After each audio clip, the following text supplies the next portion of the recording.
In the forests, where the darkest, eldest places remain. On the plains, where the sea of grass sways from horizon to horizon. Upon the highest peaks of mountains whose roots anchor the world.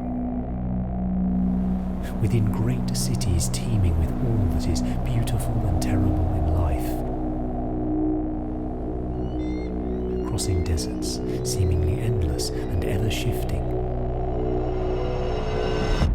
This is a wild land, and it belongs to them.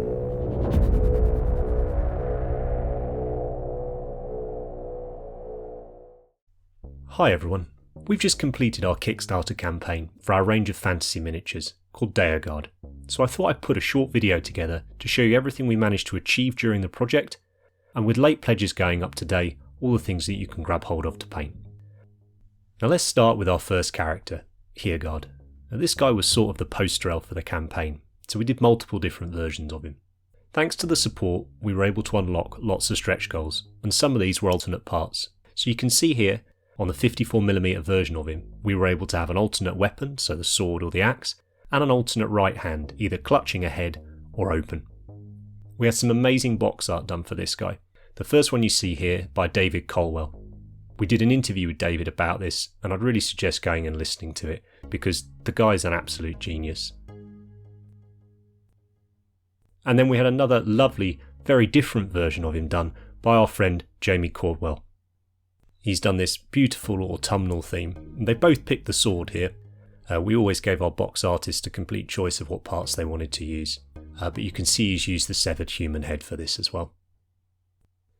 We're also, because of the amazing support and the demand, we decided to make a 75mm version of Deorgard. Now, we don't intend on making 75mm models, but we had a bunch of people ask, can we make him a bit bigger so I can use him as a giant, like a forest giant in my games? So we said yes, and that's available as an add-on. We also produced an approximate 1/12 scale bust of Deorgard. Now you can see two stunning paint jobs here, one by Rodrigo Ciprez and one by David Aroba.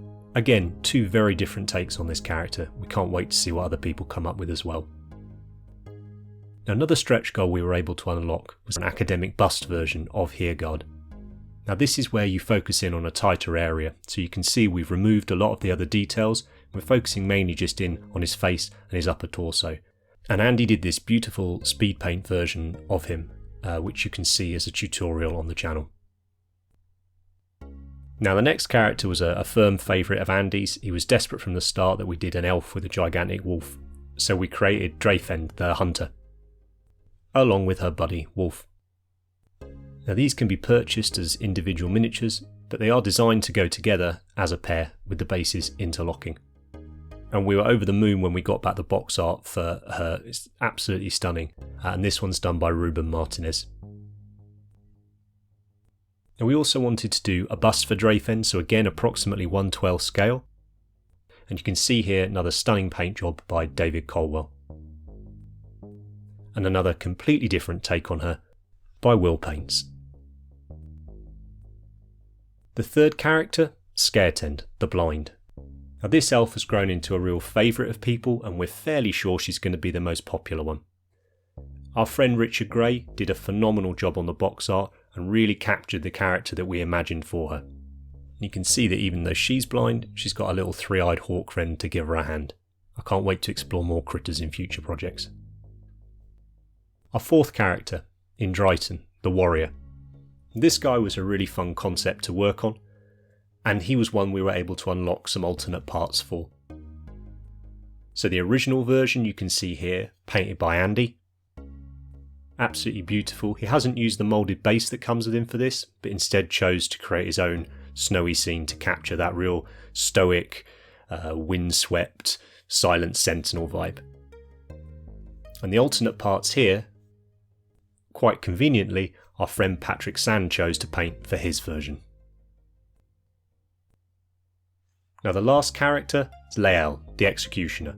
Probably the most unusual take on an elf we've done in this set, and definitely one of our favourites. She's the tallest of the miniatures overall, partly due to her base but also due to her weapon as well.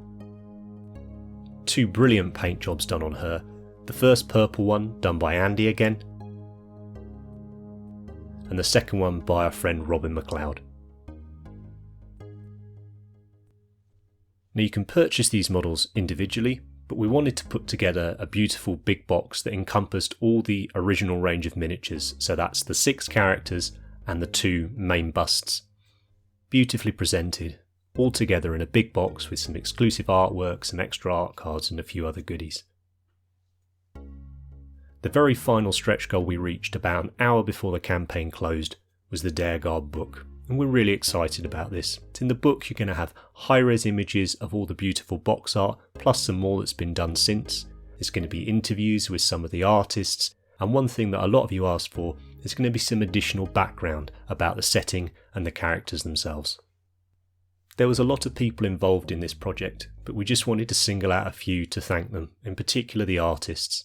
So we worked with our concept artist Max Fitzgerald, we worked with some sculptors at Big Child Creatives, Alejandro, Ivan and Danny, and the numerous fantastic miniatures artists that I've talked about during this video.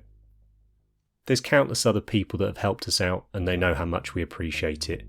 Not least, all of you that chose to back this project.